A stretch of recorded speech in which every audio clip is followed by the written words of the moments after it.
Jadi agama ini harus dinisbatkan kepada masing-masing supaya ada asobiyah. Dulu Said Ali Zainal Abidin itu orang kadang ada pengemis itu kan agak risih ya. Tapi Said Ali Zainal Abidin itu kalau ada pengemis ngasih uang itu, marhaban biman hamala zadi ilal akhirah. Matur nuwun jeng yo kowe sing nggawa sanguku ning akhirat. Jadi kalau ngasih orang itu dianggap apa ya? Nabung ya, nabung di bank akhirat. Nabi itu luar biasa cara men-set pikirannya. Pernah suatu saat Rasulullah tanya, ya Aisyah, sarapan jatah saya mana? Sudah tak kasihkan orang ya Rasul, habis. Nabi terus ngendikan, riwayat saya pakai mudzakkar ya, karena rawinya sudah banyak yang mudzakkar. Wa hal laka mimma lika illa ma labista fa ablaita wa akalta fa afnaita wa tasaddaqta fa abqaita. Jadi kalau kamu sedekah pada orang lain itu hakikatnya justru kamu menyimpan uang itu. Jadi kalau kamu punya uang 1 miliar, kalau ingin masih ya yang 1 juta itu sedekahkan, itu yang masih. Suatu saat kalau kamu boya-boya dengan yang lain, ada yang 100 juta masih, karena kamu sedekahkan. Wa tasaddaqta fa abqaita. Jadi hakikat sedekah itu justru mengabadikan. Nah ini dimaksud wa ma tuqaddimu li anfusikum min khairin tajiduhu indah. Justru yang sudah kamu kasihkan ini yang abadi. Sehingga dengan cara pandang seperti itu sedekah itu ringan karena kayak nabung.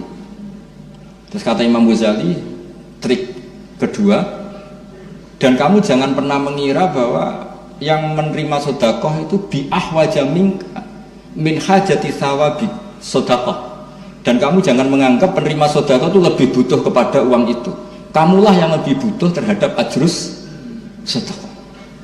Sehingga ketika kita memberi orang itu merasa kita ini utang jasa, karena dengan ada yang terima sedekah kita ditulis sebagai mutasaddiq, dan gara-gara itu kita nanti diberi pahala orang yang sedekah. Jadi makanya orang Jawa itu luar biasa kalau sedekah itu, tolong beb niki jenengan terima, tolong yai niki jenengan terima.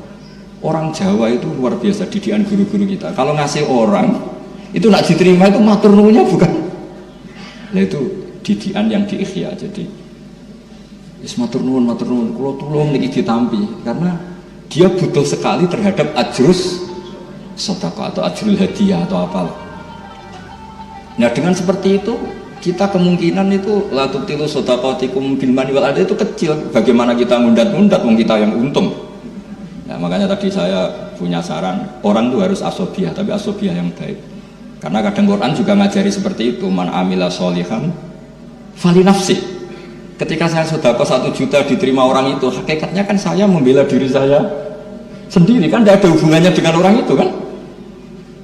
Yang untung kan, tapi kan orang itu bisa jajan, bisa macam-macam, ya itu urusannya dia. Tapi saya beruntung karena dapat sawabus sedekah. Makanya Quran cara ngajari itu, semua orang itu kan rata-rata egois kan, mikir dirinya sendiri. Quran mengapresiasi itu, man amila sholihan fali nafsi, in ahsantum ahsantum li anfusikum wa in asatum fala.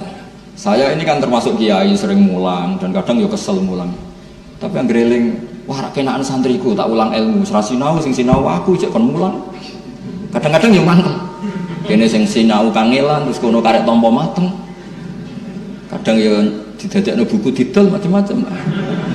Kadang-kadang ya rodok mangkel kadang-kadang. Tapi yang greling, ah ikhlas juga jarane gede wis ikhlas wae lah. Jadi Quran itu ngendikan itu gampang sekali. Supaya kamu gampang ikhlas itu, man amila sholihan fali nafsi, sudahlah. Kalau kamu ngamal kebaikan, sebetulnya yang untung itu diri kamu, bukan orang. Jadi ego itu penting. Ya barokahnya diistilahkan makhraj Mbah Munawir, zuriyahnya makhrajnya bagus-bagus. Seperti tadi ada Gus Kholaf Muhammad baca Yasin, barokahnya diistilahkan makhraj Mbah Arwani, makhraj putra-putranya santrinya bagus-bagus. Karena ada asobiyah. Ini warisan Mbah Nawawi, warisan Mbah Ali Masum. Barokahnya asobiyah itu orang ingin menjaga. Sehingga di sini pentingnya istilah millata abai Ibrahim wa Ishaqa wa Yaqub. Ketika Nabi Yakub tanya sama anak-anaknya, ma ta'buduna min ba'di, qalu na'budu ilahaka wa ilaha abaika Ibrahim wa Ismail wa Ishaq. Padahal Allah itu kan ilahal alamin, bukan. Tapi diistilahkan, saya tetap menyembah Tuhanmu ya bapak saya. Dengan merasa itu kan merasa memiliki. Ya di sini kalangan habaib juga mengistilahkan Thariqah Alawiyah atau Thariqah Sadiliyah. Sebenarnya Thariqah Alawiyah itu ya ainut Thariqah al-mansubah atau al-marwiyah min Rasulillah sallallahu alaihi wasallam. Tapi supaya orang itu merasa apa? Memiliki. Terus kula suwun nggih, kula ngapunten sangat, memang saya tidak punya rencana mau idho, tapi kula ini takdim kalian keluarga besar mriki matur sak wontene. Terus kula bersaksi Gus Najib itu orang baik. Kula beberapa kali panggih, terakhir nggih panggih acara Khalbah Munawir nggih kesambet. Beberapa kali kula sowan dan beliau kenal bapak saya karena bapak kula nggih tiyang Quran nggih, guru-gurunya sama, ketemu yang sama. Istrine bapak kula nggih, ibu kula nggih putune buyute gurune bapak. Terus gurune bapak niku didonatori bapake bapak, pokoke bulet. Nek jare Gus Dar niku KKN. Karena kiai itu ya sudah, saya keluarga lasem, masih keluarga dengan keluarga Gus Hilmi. Pokoknya ngoten zuriyatam ba'duha. Karena ketika Allah cerita orang soleh itu mesti nyebut keluarga dulu. Ini tanpa ingin menyinggung yang tidak punya keluarga kiai. Nanti ketemu di Nabi Adam, sudah tenang saja. Ketika Allah nyebut orang baik itu mesti nyebut keluarga dulu. Karena keluarga ini tidak gampang, menjaga keluarga baik ini juga tidak gampang. Ulaikal ladzina an'ama Allahu 'alaihim minan nabiyyin. Mesti disebut pertama itu asal usul min dzurriyyati Adam wa mimman hamalna ma'an wa min dzurriyyati Ibrahim wa Israil. Menyebut leluhurnya, baru wa mimman hadaina wajtabaina. Jadi menyebut ini soleh barokah didikannya Ibrahim, Ismail, Ishak dan gini-gini. Baru wa mimman hadaina wajtabaina. Tapi siapa saja yang baik ya baik saja, tidak usah nunggu anaknya siapa. Tapi tetap orang baik ini disebut dulu.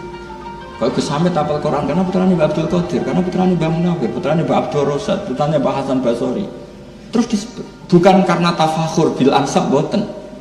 Bukan kadang-kadang wong hasud ribet nak diterangno. Kowe iku padune bangga mbek nasab itu. Ndak urusan begitu.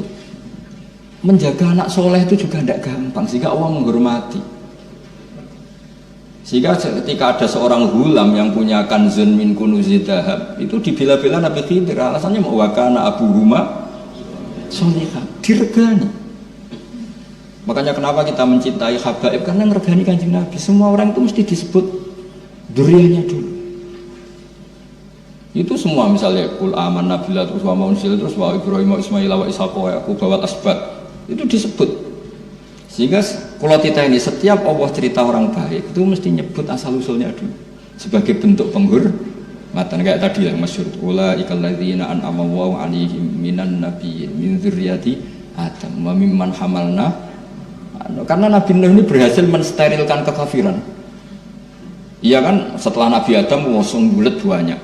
Ketika peristiwa Nuh semuanya orang itu mati kecuali orang 80 yang ikut. Jadi generasi kita ini sebetulnya sudah istilahnya agak Bani Adam lagi sebetulnya, dzurriyyatan hamalna man. Makanya istilah kita ini dua kali disebut Quran, kadang disebut ya Bani Adam, kadang disebut dzurriyyatan hamalna man. Karena fase kedua ini kita sudah dengan atas nama dzurriyyatan hamalna man, dan itu steril, sudah nggak ada yang min auladil kufar. Makanya disebut min dzurriyyati Adam wa mimman hamalna man. Disebut lagi wa min dzurriyyati Ibrahim wa Israil. Israil nama lain dari Nabi Yakub. Boten Israil sing sakniki boten menapa. Terus wa mimman hadaina wajtabaina. Terus kita cerita nasab itu bukan tafakhur, tabahi yang mentahkir, menghina nasab lain itu boten. Ngergani leluhur. Ya apa ngergani wong lain wis ribet golek donya dagang, anake kene diulang Quran. Bareng kira asap meh mati, sanake kene diulang kira apa? Sabah. Kadang ya mangkel, kalau riyen diulang sabah niku kalian bapak diwarai yo kadang mangkel gopo, tapi saiki jebule penting. Penting itu terus dadi alim ya lumayan, ana sing ngurmati, ana sing nyucup ya lumayan tapi maksudnya dhisik ku iso gopo. Tapi gara-gara tadi, tapi misalnya orang tua kita terus gak gelem ngajari sedimbarno cul-culan, mungkin kita sudah jadi ya segitulah, sudah gak usah dijelaskan gitu.